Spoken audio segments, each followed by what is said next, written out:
Buenas tardes, estudiantes. Vamos a continuar con el tema de manejo de la úlcera y medicamentos útiles para todo lo que es úlcera gastrodenal, acidez, reflujo gastroesofágico, etcétera, etcétera.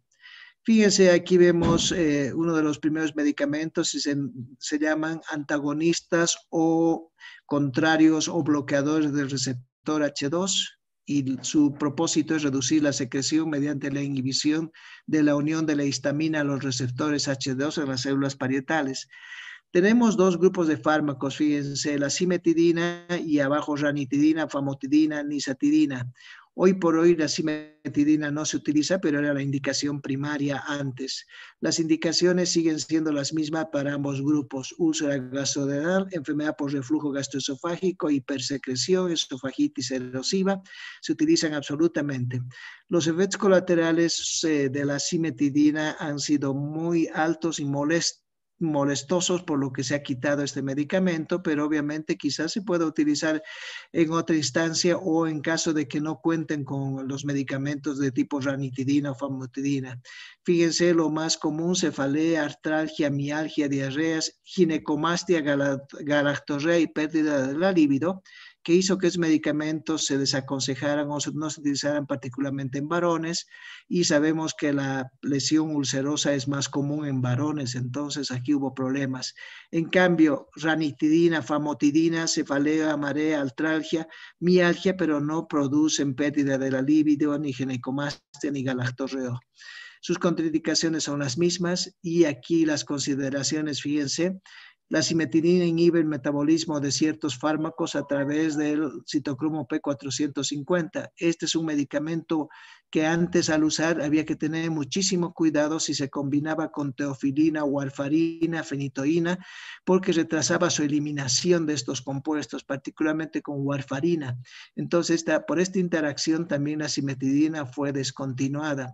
La teofilina es un medicamento que se utiliza actualmente para tratar, es un broncodilatador para tratar el asma, la warfarina un anticoagulante, la fenitoína para tratar convulsiones, lidocaína para las arritmias y quinidina también para las arritmias. Entonces había problemas con ellos porque la cimetidina era un interactor e inhibidor del metabolismo de esos fármacos. La ranitidina, por suerte, no se puede administrar por vía intravenosa. Muchas veces utilizamos 50 miligramos cada 12 horas o cada 8 horas para tratar enfermedades hipersecretoras, y la biodisponibilidad de la nisatidina es superior, pero es más cara. En nuestro medio tenemos ranitidina, famotidina, que es por demás suficiente. La ranitidina pienso que es el mejor de este grupo, no es cara, se da por vía intravenosa, se puede utilizar en todas las enfermedades como está aquí: úlcera gastrodenal, reflujo gastroesofágico, esofagitis, etc. El segundo grupo que habíamos visto también eran los inhibidores de la bomba de protones, y les comenté que han salido muchísimos nuevos medicamentos a partir del omeprazol, como es el esomeprazol, lansoprazol, dantoprazol, pantoprazol, rabeprazol y unos 3 prazoles más. Las indicaciones son casi las mismas: úlcera, reflujo, esofagitis, hipersecreción e infección por Helicobacter pylori. No se olviden que en los esquemas OCA u OMA está metido el omeprazol. El omeprazol puede producir diarrea, cefalea, exantemas, molestias gastrointestinales, alguna vez dolor de espalda. Son sus efectos, particularmente de ellos. Se ha descrito también, pero con el omeprazol, particularmente en ancianos, algunos efectos que hay que tomar en cuenta. Fíjense, alguna vez pancreatitis, nefritis, alteración plaquetaria, si es que se une al clopidogrel, posible riesgo de fractura de cadera. Ese fue el gran problema: muñeca y columna en ancianos. Por lo tanto, el omeprazol hay que procurar no utilizar mucho tiempo, particularmente en ancianos o ancianas, no mucho tiempo. Y algunas enfermedades como mayor persistencia de salmonella, escherichia, etcétera, etcétera, pero no son las comunes. Puede haber hipersensibilidad a cualquiera de los compuestos similares al omeprazol. Estos inhibidores hemos dicho que reducen la secreción de ácido porque inhiben irreversiblemente a la bomba hidrógeno-potasio ATPasa. Se metabolizan en el hígado por los citocromos 12, 19 y citocromo 3A4, que es el más común. El pantoprazol puede administrarse por vía intravenosa como tratamiento alternativo. En nuestro medio utilizamos el omeprazol también por vía intravenosa, pero subimos un poquito más la dosis. En vez de utilizar 20 miligramos cada 12 horas, que podría ser una posología normal, por vía intravenosa subimos a 40 miligramos. Hay buena tolerancia y buena respuesta. Tiene interacciones farmacológicas, fíjense, con ketoconazol y itraconazol, que son medicamentos antimicóticos. Por lo tanto, hay que ver si se continúan con estos antimicóticos o se cambia de antimicótico.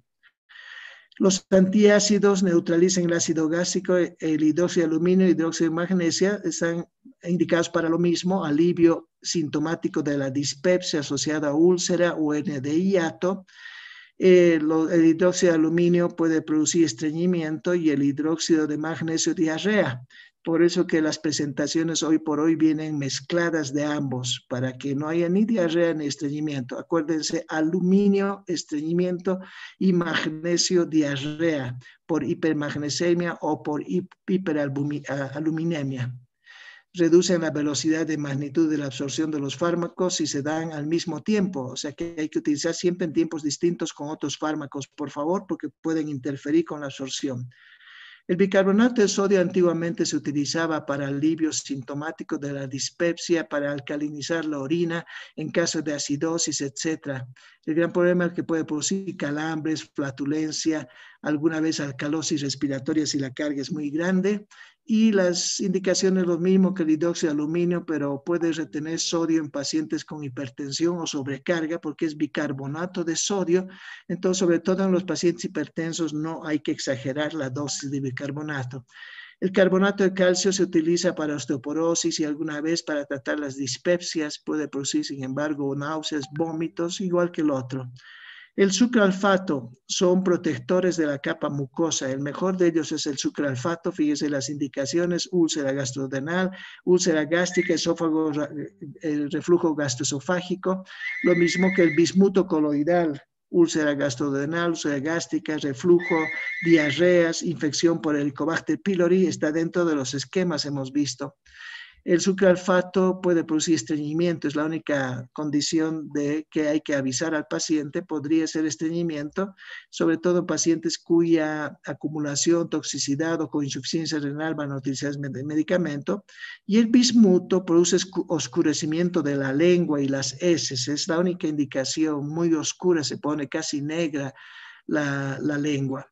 El sucralfato reduce la eficacia de las quinolonas, por ejemplo, ciprofloxacina, porque quela a la ciprofloxacina y reduce su absorción. Por lo tanto, no habrá que dar sucralfato junto con ciprofloxacina, que es un medicamento ideado para infecciones urinarias y para salmonelosis, etcétera, etcétera.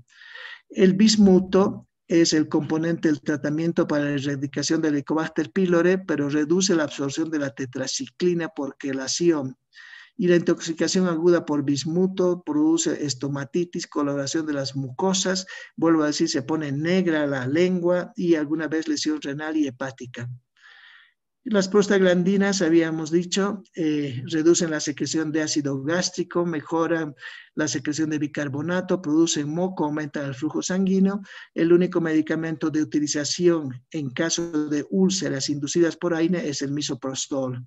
De los anticolinérgicos, antiguamente se utilizaba la dicicloverina, sobre todo para el síndrome de colon irritable y para la úlcera gastroduodenal. Hoy por hoy no mucho, sobre todo se utilizan para el dolor cólico nada más. Pueden producir visión borrosa, estreñimiento. Está contraindicado en menores de 6 años, lactancia, glaucoma, miastenia, etc. No es tan eficaz como los otros, por lo tanto, no vale la pena ni siquiera mencionarlo. Aquí vemos los medicamentos para el área gastrointestinal. Ya hemos dicho, el problema gastroulceroso afecta al 10% de la población. La etopatogenia se ha aclarado ya sobre las úlceras, particularmente se le echa la culpa a un desbalance del equilibrio adecuado entre protección y daño y además a la presencia del Helicobacter pylori. El ácido clorhídrico es un gas soluble, hemos dicho, su concentración es al 0,1 normal, segregado por las células parietales u oxínticas, interviene en su formación el sistema de la anidrasa carbónica. Los efectos del ácido clorhídrico, ¿por qué secretamos ácido clorhídrico? Para transformar el pepsinógeno en pepsina, para formar proteínas acídicas que facilitan su digestión, para reducir el hierro férrico a hierro ferroso, para hidrolizar el colágeno y la celulosa, para la liberación de secretina, es decir, que es importante este compuesto, para regular el esfínter pilórico y actúa también como antiséptico. Hoy está de moda el dióxido de cloro, que es muy parecido al ácido clorhídrico como antiséptico. Bien, ¿dónde se produce la mayor secreción de ácido gástrico? Es en la noche. Fíjense, entonces muchas veces los medicamentos hay que darlos en la noche, a eso de las 7:30, 8 de la noche. La úlcera péptica, y hemos definido, es una pérdida de sustancia, afecta a muchísimas personas en el mundo y hay un desbalance entre la protección la daban las prostaglandinas, que hemos indicado todo, y contra los factores de crecimiento muy abundantes e incluso estimulados por el Helicobacter pylori. El Helicobacter pylori también lo hemos visto, es un bacilo gram negativo, es el que produce 70-90% de las úlceras, disminuye el moco, etc. Otros factores que van a predisponer a las enfermedades ulceropépticas son el tabaco, altera la defensa de la mucosa gástrica, altera la cicatrización, inhibe secreción de bicarbonato, disminuye secreción de ácido gastro, disminuye presión de esfínteres. El tabaco no es ninguna maravilla, no se debe consumir, tenemos muchas cosas en contra. Los AINES antiinflamatorios irritan la mucosa, producen erosión, inhiben la síntesis de prostaglandinas, aumentan complicaciones de úlcera y hemorragias. Los fármacos, ya habíamos dicho, hay muchísimos fármacos, inclusive en el área gástrica, aperitivos, como compuestos amargos, la carnitina, el periactin, que es ciproftarina, anorexígenos, simpaticomiméticos, enzimas proteolíticas, carminativos, como la simeticona, que hace eliminar los gases cuando hay mucha flatulencia, anís, menta, los que producen vómitos, la apomorfina, la ipecacuana, y los antieméticos más famosos, ondansetron, clopramida, fenotiacinas, etcétera, etcétera. Vamos a ver aquí los antiácidos, que ya lo hemos mencionado, compuestos débiles, ya hemos visto, se dividen en absorbibles, no absorbibles, absorbible bicarbonato de sodio, no absorbible calcio, magnesio, absorbentes que se unen a la mucosa, el aluminio y el bismuto, que lo hemos mencionado. Las sales son hidróxido de magnesio, triciclato de magnesio, hidróxido de aluminio, etc. El hidróxido de magnesio es llamado también leche de magnesia, es el más común y el más conocido. Retiene agua dentro del intestino, tiene efecto osmótico y puede producir diarrea. No se olviden, magnesio igual diarrea. Hay que usar con cuidado en pacientes con insuficiencia renal o aclorhidria, y reduce la absorción de tetraciclina, isoniazida y clorpromacina. Puede dar un sabor a yeso o diarreas, que es lo más común cuando es hidróxido de magnesio. Y hay diferentes formas del magnesio, como triciclato de magnesio, etc. Y el hidróxido de aluminio es el que más se utiliza, y vuelvo a decir, los dos combinados. Este produce estreñimiento, tiene una duración breve, aumenta el pH arriba de 4. No se olviden que el pH gástrico es muy bajo. Se elimina por vía intestinal unida a fosfatos, es útil para tratar la hiperacidez, está contraindicado en apendicitis, sangrado, estreñimiento, etc. Puede interactuar con la absorción de barbitúricos, anticolinérgicos, por lo tanto no se debe dar juntos medicamentos. También produce sabor a yeso en la boca, dolor estomacal. El bicarbonato de sodio, habíamos dicho, no es una receta de primera línea para tratar problemas úlcero-gástricos. Los bloqueadores antihistamínicos, ya hemos mencionado hace un ratito, los que más se venden en nuestro medio, excepto la cimetidina, que antes era el más importante, ahora son ranitidina, famotidina. La ranitidina es más potente que la cimetidina, y hemos dicho que no tiene efectos tan deleterios como la cimetidina, que era muy buen medicamento, pero vuelvo a decir, por el problema hormonal que produce, ha sido descontinuado. Y los efectos adversos, si se fijan ustedes, ginecomastia en varones, galactorrea femenina, disminución de espermas, disminución de la libido, puede producir, si es inyección muy rápida, hipotensión y arritmias. Por lo tanto, se ha ido descontinuando cada vez más. Sin embargo, no se olviden que pueden preguntar cosas que ya no se utilizan o que no hay en Bolivia. La famotidina es muy buen medicamento, no tiene efectos antiandrogénicos. Reacciones adversas a veces cefalea, náuseas, diarrea, raras, trombocitopenia. No debe darse más de 3 semanas estos medicamentos, por favor. Los inhibidores de la bomba de protones, ya habíamos dicho cómo actuaban. El más conocido es el omeprazol. El omeprazol, no se olviden que nace como un profármaco que se va a convertir en un fármaco verdadero recién en el estómago y en el hígado, cura la úlcera gástrica, inhibe la secreción gástrica, bloquea la bomba hidrógeno-potasio ATP-ASA. Es el primero para el síndrome de Zollinger-Ellison, donde hay mucha hipersecreción de gastrina, inhibe oxidasas mixtas, se absorbe muy bien por vía oral, se une a las proteínas, todo es la farmacocinética del omeprazol, en un porcentaje muy grande se metaboliza y se elimina, se metaboliza en el hígado, se elimina por la orina. ¿Okay? No hay que dar embarazo ni lactancia, no dar estos medicamentos. Esa es una de las preguntas más comunes que se hacen, no dar en embarazo ni lactancia. Altera absorción de algunos fármacos, ya habíamos visto, y reacciones adversas, náuseas, diarrea, somnolencia, tromboflebitis, etc. Y en ancianos hemos dicho que podría predisponer a las fracturas patológicas de la cadera, de la pelvis, de los huesos largos, etc.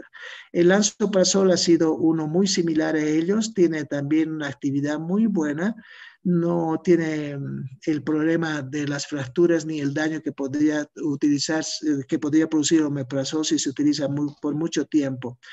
Los anticolinérgicos tenemos diferentes, todos son derivados de la atropina, pero estos son medicamentos que se utilizan como bloqueadores de receptores muscarínicos y la mayor indicación de ellos no está necesariamente en la úlcera gastrointestinal, sino que está más bien en el dolor cólico. Pero pueden disminuir secreción del ácido, disminuir motilidad gástrica, etc.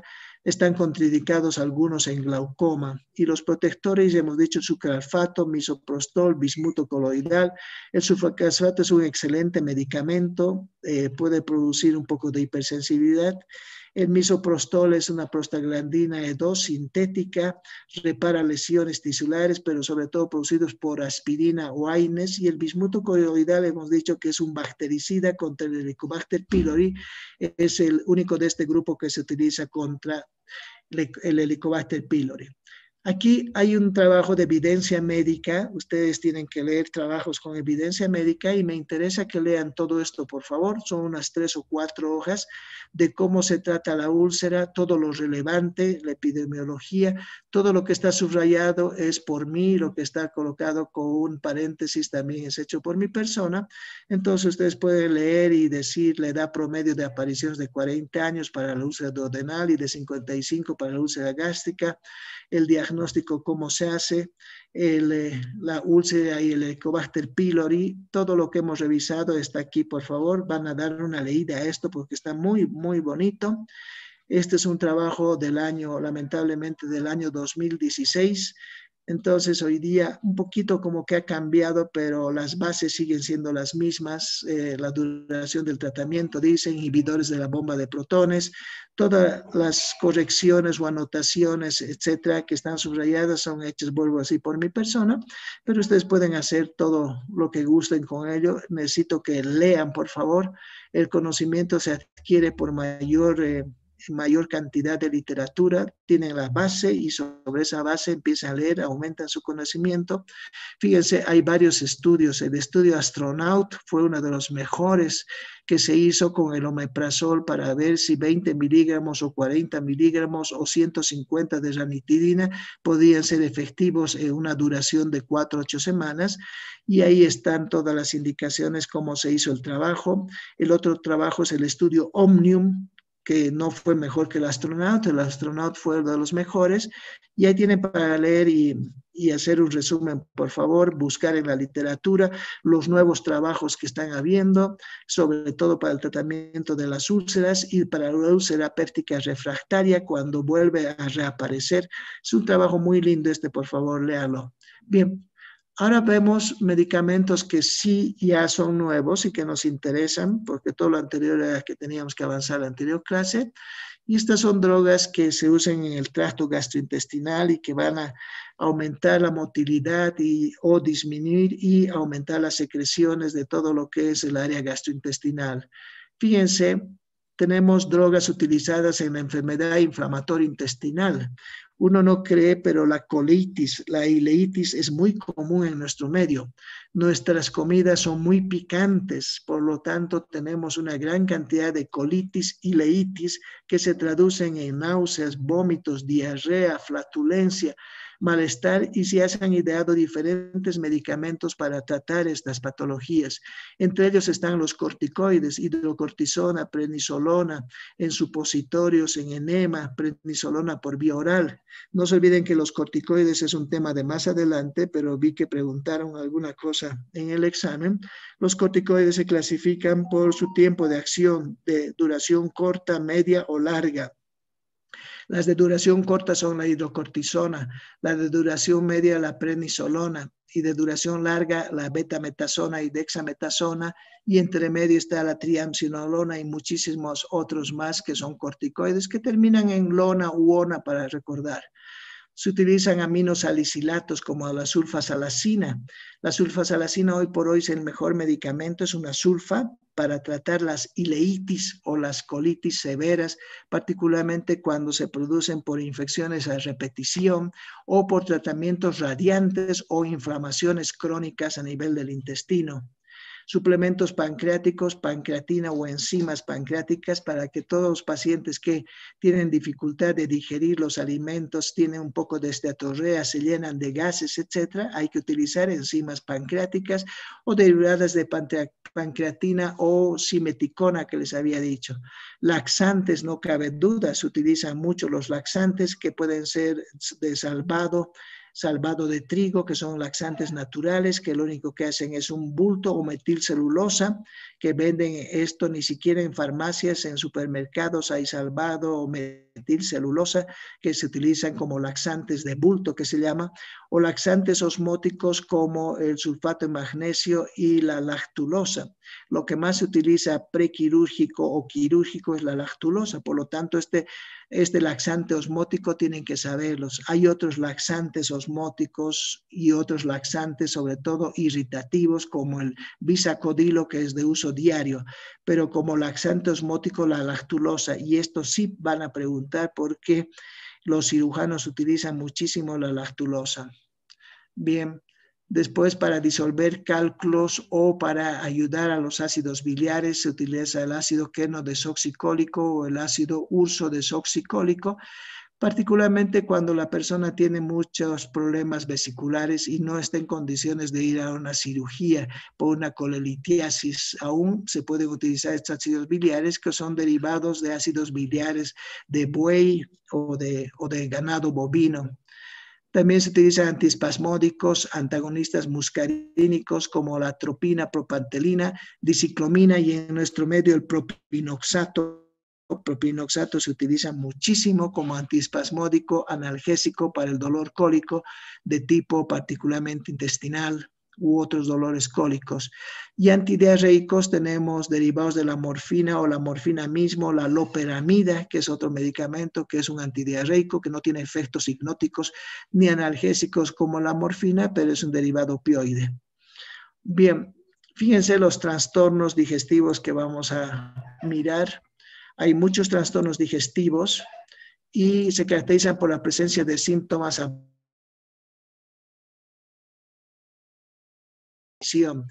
Tenemos el síndrome del intestino irritable. No hay una causa absoluta para decir esto está produciendo el síndrome de intestino inestable. ¿Me escuchan, por favor? Está saliendo un aviso de que se está cortando el internet. ¿Me escuchan, por favor? Lo escuchamos, doctor. Sí, doctor, se escucha. Okay. Está bien, Bien, doctor. es que ha salido un aviso de que por parar el internet aquí se está por cortar. Bien, les decía que hay un síndrome del intestino irritable que se caracteriza por un dolor abdominal asociado a alteraciones del hábito intestinal de al menos 3 meses de duración. y es una enfermedad muy, muy reconocida y es una enfermedad que produce diarrea en el paciente y esa es una enfermedad que no es absolutamente demostrable desde el punto de vista de alteración orgánica. Es más producida por estrés, por hipersecreción de neurotransmisores a nivel del intestino, pero ocasiona en el paciente diarrea y mucho dolor y molestias. Entonces hay que saber reconocerlo y diagnosticarlo. Fíjense, los disturbios intestinales se clasifican de diferentes formas: síndrome de intestino irritable, timpanismo abdominal funcional, muchos gases, constipación, diarrea funcional, disturbios gastroduodenales funcionales, la dispepsia funcional, el disconfort gástrico, la aerofagia, dolor abdominal funcional, dolor biliar funcional, que se llama disquinesia biliar, disturbios esofágicos, etcétera, etcétera. Hay una gran cantidad de patología del intestino que se presenta en los pacientes. El más común, les había dicho, es el intestino irritable, que es el síndrome más común en nuestro medio, vuelvo a decir, por los picantes, por el estrés, por el tipo de actividad que se tiene. Se produce muchísimo síndrome de intestino irritable, que es una molestia a nivel intestinal que puede ir asociada a hipertiroidismo, a otras enfermedades como cáncer de colon. Un paciente que tiene diarrea, estreñimiento y tiene más de 60 años, no habrá que pensar solamente que es un síndrome irritable del intestino, sino que hay que descartar cáncer y otras patologías, parasitosis, etcétera, etcétera. Se produce a veces con diarrea por mucha emoción, hay entre medio endometriosis, intoxicación alimentaria, gastroenteritis viral, hay enfermedad inflamatoria pélvica, puede haber problemas ginecológicos, embarazo, etcétera, etcétera. Esta dispepsia funcional no ulcerosa no es muy común, esto tampoco. El dolor abdominal puede ser de muchas causas, una hernia en la pared, puede haber una enfermedad de Crohn, una colecistitis, hepatitis, obstrucción intestinal, es decir, hay muchísimo para hacer diagnóstico. Bien, la evaluación clínica y los estudios deben dirigirse en forma prudente, porque hemos dicho que el síndrome de intestino irritable es un síndrome que no se puede comprobar absolutamente qué es lo que está pasando, y hoy por hoy se asume de que hay un síndrome celíaco en todos estos pacientes y hay un sprue celíaco. Se ha puesto de moda la enfermedad del sprue celíaco en nuestro medio y aparentemente no tiene una causa tampoco muy clara para explicar.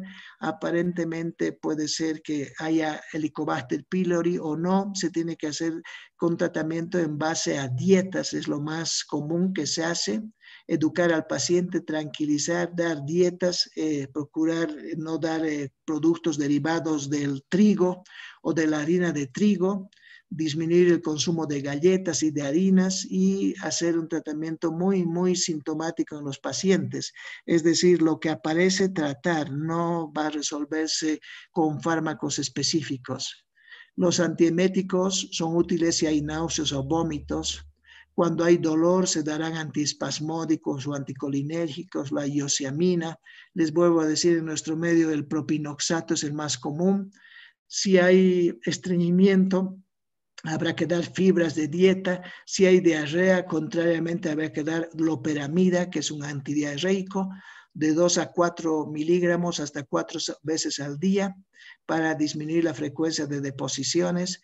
Si el tratamiento a corto plazo requiere un antibiótico, habrá que utilizarlo, sobre todo si hay mucha secreción de moco. También probióticos, que son bifidobacterias o bacterias atenuadas para algunos casos de los pacientes.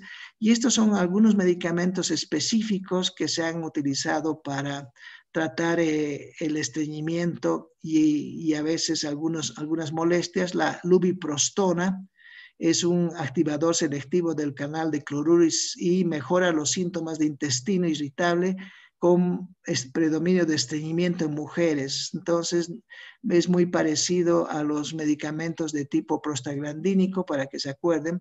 El otro es el alocetrón, un antagonista bloqueador de la 5-HT3, que se utiliza particularmente para los vómitos, pero también es útil si hay diarrea y está restringido a mujeres con síndromes refractarios, colitis isquémica, etcétera, etcétera. El síndrome de intestino irritable, vuelvo a decir, se hace un abordaje habitualmente sin medicamentos. Se le pide al paciente que no consuma antiinflamatorios, no consuma bloqueadores de canales de calcio, opiáceos, psicóticos, psicotrópicos, no abuse de las bebidas alcohólicas, no utilice tabaco, retire alimentos con lactosa en lo posible, y debe tener una dieta lo más suave. Hay como unas 20 dietas y la más común en este momento es una dieta que se debe hacer en base a cetosas, que se llama, que se ha puesto de moda, pero también puede variar de persona a persona, que incluye algunos vegetales, etcétera. Algunos pacientes con intestino irritable mejoran con el consumo de 30 gramos de fibra, que podría darse a través de arroz, avena, trigo, etcétera, etcétera. Y el abordaje medicamentoso, les había dicho, anticolinérgicos o antiespasmódicos para mejorar el dolor. Hay algunos fármacos específicos, la escopolamina, la diciclomina, pinaverio, se utilizan mucho en estos casos. Laxante en el colon irritable, pacientes con colon irritable que la constipación, es decir, en vez de la diarrea, el estreñimiento es el problema mayor, tienen que utilizar laxantes. El metamucil, les había dicho, es un compuesto que se puede utilizar, comprar hasta en los supermercados. El hidróxido de magnesio es la leche de magnesia que se puede utilizar, y se utiliza la lactulosa u otros compuestos más. Hay que evitar eso de laxantes irritantes de la mucosa como la fenoftalina y el bisacodilo, son laxantes irritantes. Se pueden utilizar, pero en estos pacientes con intestino irritable hay que procurar no utilizar, por favor. También se puede utilizar la metoclopramida, la domperidona, que no son muy eficaces, pero puede utilizarse. Antidiarreicos en el colon irritable, vuelvo a decir, la mejor es la loperamida. Este medicamento tienen que saberlo sí o sí, es, vuelvo a decir, un medicamento derivado del opio, pero que no tiene acción hipnótica ni analgésica. Lo único que hace es producir un hilo o una detención del intestino por un momento, y puede tratarse como un antidiarreico muy eficaz. El timpanismo, habrá que dar lactobacilos en alguna ocasión. Y si se asocia a depresión, hay que utilizar algunos medicamentos para tratar el caso como tal, que puede ser la fluoxetina, antidepresivos, etc. Es un manejo muy, muy grande el del intestino delgado, porque trae en conjunto muchas alteraciones psicológicas, psiquiátricas. La diarrea es otro problema. No hay que tratar una diarrea mientras no se sepa la causa la que se está produciendo, porque puede haber agentes infecciosos, toxinas, fármacos, etcétera, que producen diarrea. Entonces, primero hay que hacer una anamnesis farmacológica muy clara y un diagnóstico diferencial con colitis pseudomembranosa asociada a fármacos o problemas que sean de tipo infeccioso.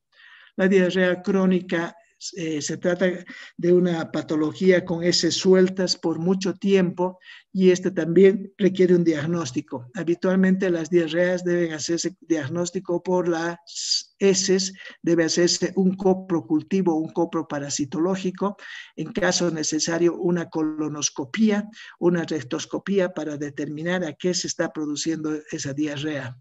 Hay también en pacientes que han utilizado medicamentos por mucho tiempo que aparece una toxina, sobre todo cuando se utiliza tetraciclina o vancomicina, que se llama el Clostridium difficile, y este Clostridium da lugar a que haya muchos síntomas diarreicos. Puede haber diarrea secretoria, diarrea osmótica con pérdida de líquidos abundantes, puede haber una esteatorrea con secreción de grasa en las heces, etcétera, etcétera. Las diarreas agudas son infecciones bacterianas y víricas habitualmente, y las bacterianas son por Escherichia coli, y Shigella, Salmonella, Campylobacter y Yersinia son las más frecuentes de producir infecciones bacterianas que cursan con diarrea. La colitis pseudomembranosa habitualmente se encuentra en el contexto del tratamiento antimicrobiano, hemos dicho, y es causada por el Clostridium difficile. Eso hay que acordarse, por favor. ¿Cómo diferenciar entre infecciones bacterianas, víricas y parasitarias? Es un tanto complicado, pero con la práctica uno va viendo y preguntando al paciente si hay secreción de moco, si hay secreción de sangre por las heces, etcétera, para pensar que podría haber uno de estos tipos. Las giardias también se confirman por la presencia de trofozoitos en el aspirado duodenal o en biopsia o en el copro parasitológico si se necesita. Las amebiasis producen diarreas, particularmente en los viajeros que van a ir de un lugar a otro.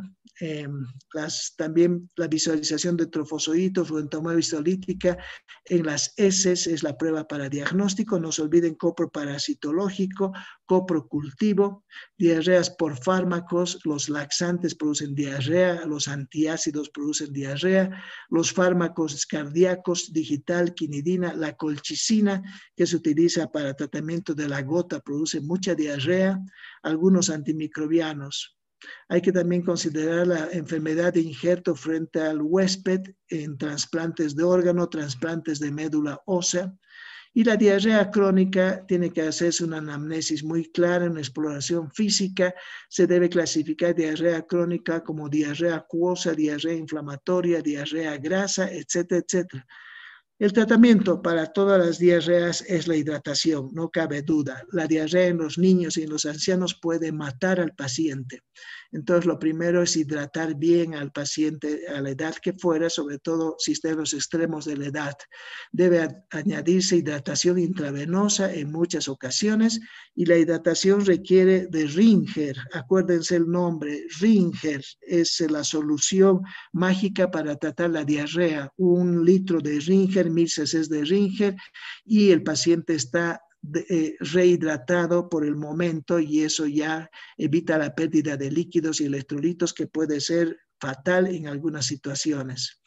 Bien, si no se identifica la causa, hay que empezar con un medicamento. Cuando no se tiene la causa, vuelvo a decir, con loperamida, que es un antidiarreico, o alguna tintura de opio, o fármacos anticolinérgicos, difenoxilato, propinoxato o algunos otros medicamentos que se pueden utilizar.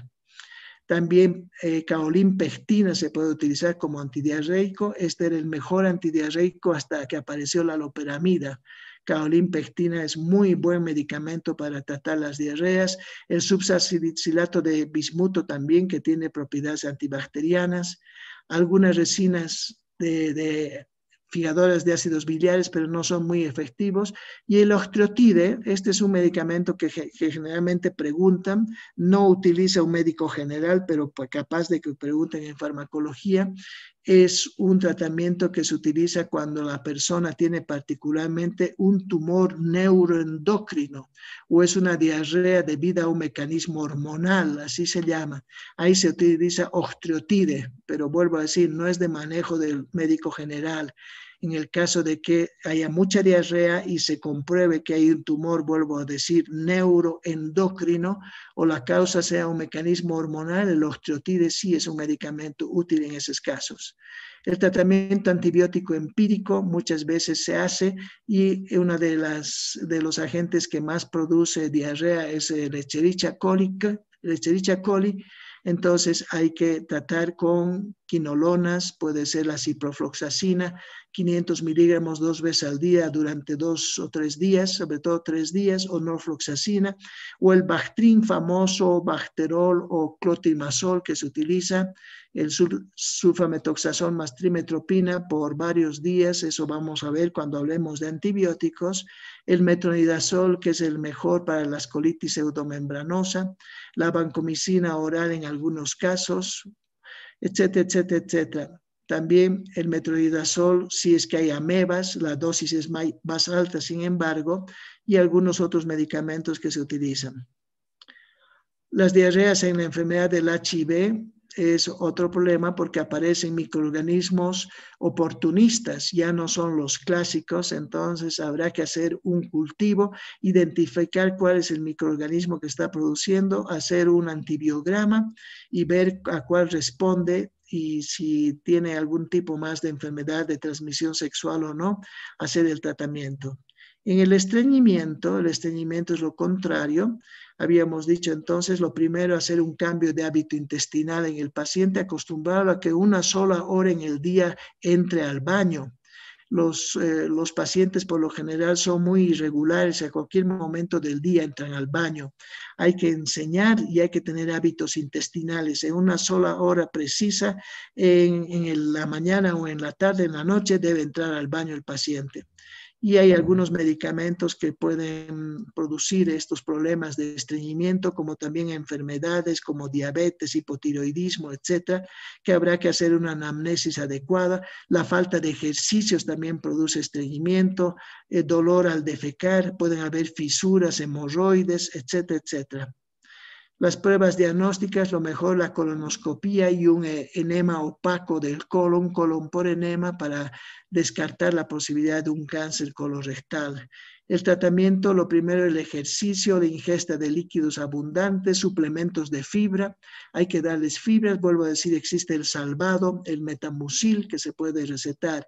Y laxantes, los laxantes, había dicho, hay laxantes emolientes, laxantes catárticos, laxantes osmóticos. El emoliente habitualmente es la parafina líquida, en una palabra, el docusato, y la parafina, que es la vaselina que se le da al paciente, puede servir para que pueda mejorar el estreñimiento. Los catárticos, el aceite de ricino, que estimula la secreción, aumenta la motilidad. Las antraquinonas, ahí tenemos el sena, que es como una pepita que se puede utilizar, estimulan el colon. Pero su uso crónico puede producir una tinción de la mucosa colónica. El bisacodilo, que es irritante y catártico, es el que más se utiliza, 10 a 15 miligramos al acostarse o en supositorios. En tabletas habitualmente se utiliza más en nuestro medio.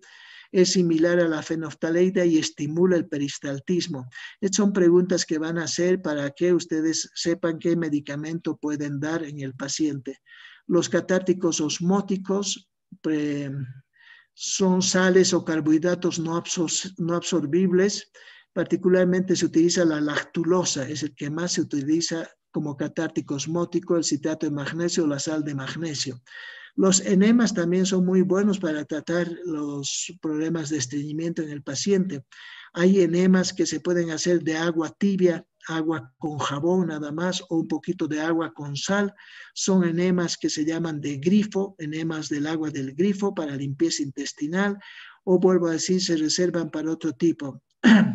Otros fármacos, el macrogol, que se puede utilizar, pero no es muy constante, lo mejor es la lactulosa. Los fármacos para limpieza intestinal sí se hacen antes de una cirugía, y habitualmente se puede utilizar solución de macrogol isosmótica, o vuelvo a decir, manitol, inclusive se puede utilizar por vía oral para limpiar el intestino. El manitol es un diurético osmótico que se utiliza por vía parenteral, pero por vía oral sirve para la limpieza adecuada del intestino en caso de que vaya a hacer una cirugía el cirujano y necesite un intestino absolutamente limpio. Bien, preparación intestinal en pacientes ancianos, hay que tener mucho cuidado. Las enfermedades por reflujo, ya hemos dicho, síntomas esofágicos, lo mejor es tratar cuando se encuentre la gente, lo mejor es tratar el agente. Y si hay esofagitis infecciosas, tratar la infección. Si hay neoplasia maligna o diabetes, tratar ello. Si hay esofagitis por cándida, también es relativamente común en nuestro medio, particularmente en pacientes que tienen alteraciones de la inmunidad celular por algún tratamiento que se ha utilizado para el cáncer o el SIDA. Se produce mucha esofagitis por cándida y se recomienda el fluconazol, que es un antimicótico excelente. Alguna vez la anfotericina B, esa esofagitis por VHS, por herpes virus, alguna vez produce úlceras bien circunscritas, hay que identificar, y el tratamiento consiste en aciclovir varias veces al día o fanciclovir. Esofagitis por citomegalovirus, esa quizás es la infección más terrible que puede ocurrir a un paciente inmunodeprimido, porque mata. El citomegalovirus, si no se hace un tratamiento adecuado, mata al paciente. No es como el herpes o el otro. El citomegalovirus es extraordinariamente agresivo.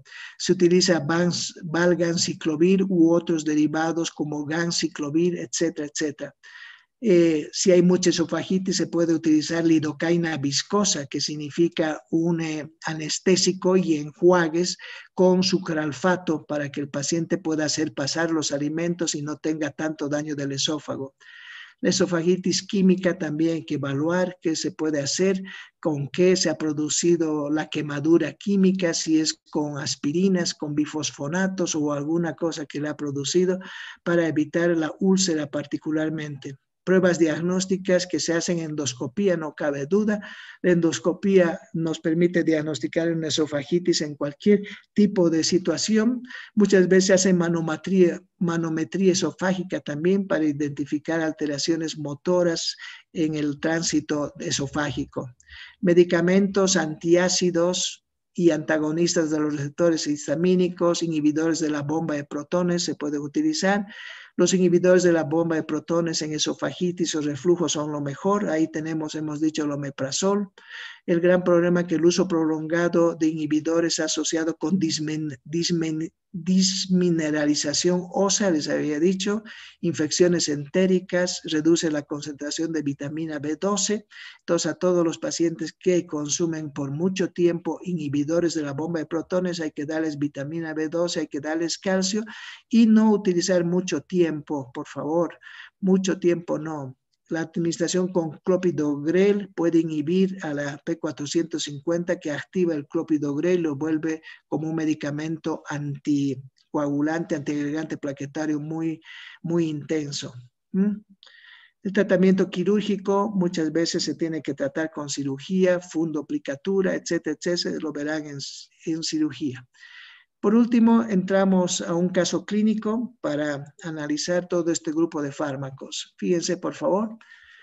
Dice el caso clínico, paciente de 30 años, economista, fumador. Ya tenemos un factor que pueda causar alguna molestia gastrointestinal. Acude a la consulta por dolor epigástrico de un mes de evolución. Indica que a veces el dolor lo despierta en la noche, no se extiende a la espalda, a ningún costado. Manifiesta que puede comer alimentos grasosos sin tener dolor. Eso es dentro de la anamnesis que hay que preguntar todo. Evita las comidas corrientes y muy condimentadas porque nota que le aumenta el dolor cuando no comía también y comer le hace sentirse mejor. Casi todos los síntomas son de una gastritis en el paciente. En ocasiones tomaba un antiácido líquido, pero no sabía si en realidad esto le ayudaba o no. No tenía pirosis, ni acidez, ni heces melénicas, ni vómitos con sangre. Al examen físico, buen estado general, un Karnofsky, IK, aquí debería haber una I, IK significa índice de estado general bueno, 100%, bien nutrido, signos vitales en límites normales, cuello negativo para ganglios, corazón normal, pulmones normales, su abdomen distendido con una hipersensibilidad epigástrica, no hay visceromegalias, su laboratorio mostró una hemoglobina de 12 gramos, no hay anemia, sus plaquetas están en recuento normal, un poquito aumentados. Se le hizo una endoscopía digestiva alta y esta mostró gastritis nodular y una úlcera de 1 centímetro en el bulbo duodenal. Ya tenemos el diagnóstico, el paciente tiene una úlcera duodenal. Se tomaron muestras para biopsia y cultivo, se indicó tratamiento con ranitidina, 300 miligramos bioral a la hora de acostarse. No se olviden que puede fraccionarse esto también en 150 en la mañana, 150 en la noche o 300 en la noche porque hemos dicho que la secreción de ácido gástrico es mayor en la noche. Se sintió mejor. A los pocos días la biopsia reveló que había una úlcera contaminada con Helicobacter pylori, entonces él tiene que entrar al tratamiento específico para el Helicobacter y es un tratamiento triconjugado. No se olviden, bloqueadores de secreción y antibióticos. Como el paciente era alérgico a la penicilina, se empleó claritromicina en vez de amoxicilina. La combinación fue omeprazol, claritromicina y metronidazol o el OCM o el OCA se puede utilizar. En este caso no el OCA porque incluye amoxicilina y el paciente es alérgico. Durante el tratamiento presentó náuseas persistentes que se aliviaron con metoclopramida, un antiemético muy barato y bueno, y notó que cuando tomaba vinos en la comida vomitaba. El tratamiento duró 2 semanas, refirió sentirse bien. 6 meses después retornaron sus síntomas dispépticos. Nueva endoscopía no mostró nada, no se encontraron úlceras, sin embargo se tomaron biopsias y estos reportaron otra vez positividad para Helicobacter, significa una recaída con Helicobacter.